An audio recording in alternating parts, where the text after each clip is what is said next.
மெட்டீரியலே கிடையாது. சம்பத்குமார் சாரோட இடத்துல வந்து உருப்படாத கேட்டகரிஸ் இருக்கும் இல்லைங்களா, அதுல நானும் ஒண்ணு. நல்ல டீச்சர்ஸ், நல்ல seniors, super seniors, every time it was so fine. One thing என்னன்னா, though I could get over this college with first class and distinction, I was not the perfect student material கிடையாது. எல்லாருமே சார்லாம் நல்லா படிப்பேன் அப்படியெல்லாம் சொன்னாங்க. But நான் பெருசா படிக்கிற டைப் கிடையாது.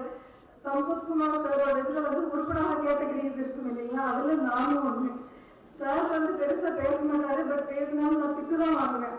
அந்த கேட்டகரி நான்.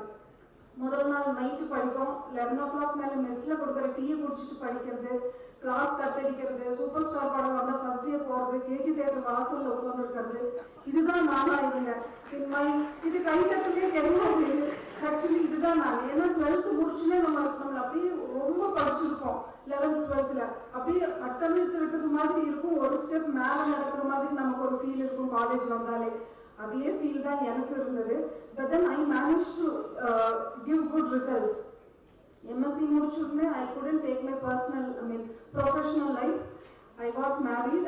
My husband Jaykumar, he is also an alumni of this college, sociology department. So after my son was born, I was critically ill. I was supposed to prove my worth. நமக்கே திரும்பி பார்த்தா நான் ஒண்ணுமே பண்ணாத மாதிரி இருந்தது. இதெல்லாம் இப்ப நான் கதை சொன்ன பாத்தீங்களா, கட்டடிச்சது கேஜி தேட்டர், இதுதான் என்னோட கதையா இருந்தது. So I just wanted to change that. அப்போ then I took UPSC. UPSC people ask me, ஏன் இவ்வளோ கஷ்டமானது எடுக்காத, கொஞ்சம் ஈஸியான பரீட்சை எழுதியதான் பண்ணலாம்னு. But I want to take the toughest examination. So 3 attempts எனக்கு கிடைக்கல. I failed in 2 attempts. அப்படியே பிளாங்காகவே ஃபெயில் ஆயிட்டேன். Third attempt வந்து இன்டர்வியூ வரைக்கும் போய் ஃபெயில் ஆனேன். And that time my husband stood with me.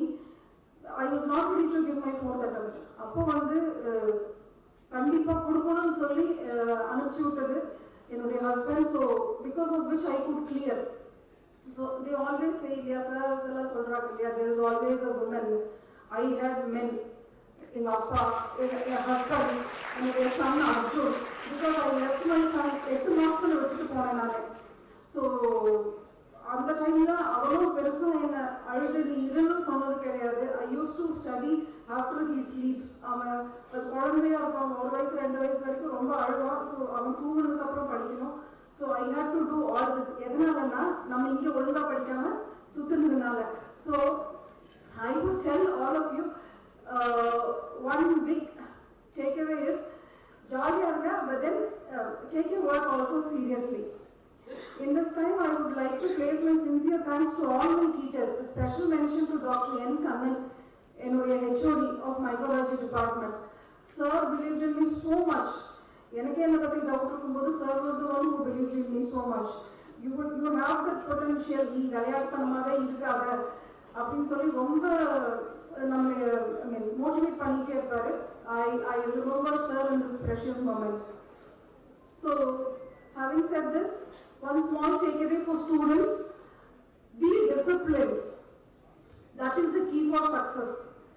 Discipline na avங்களுடைய moral character நான் எதுவுமே சொல்லல. 5 மணிக்கு எழுந்திருக்கிறேன்னா 5 மணிக்கு எழுந்திருக்கிறது டிசிப்ளின் என்னை பொறுத்தளவுக்கு. 5:30க்கு படிக்க ஆரம்பிக்கிறோம்னா 5:30க்கு படிக்கிறது discipline. So be disciplined. Life here in PhD is very, very precious. Enjoy. நிறைய கத்துக்கோங்க. Not only from your textbooks, from your colleagues, from your peers, from all the failures and challenges you face. நிறைய கத்துக்கோங்க. Life is always a straight line கிடையாது. Ups and downs இருக்கும். So be ready to face the challenges and succeed and then lift others. அது ரொம்ப முக்கியம். There lies the legacy. நம்ம ஜெயிச்சா மட்டும் போதாது. Succeed and then lift others. To conclude, I once again thank everybody for this honor. Thank you so much.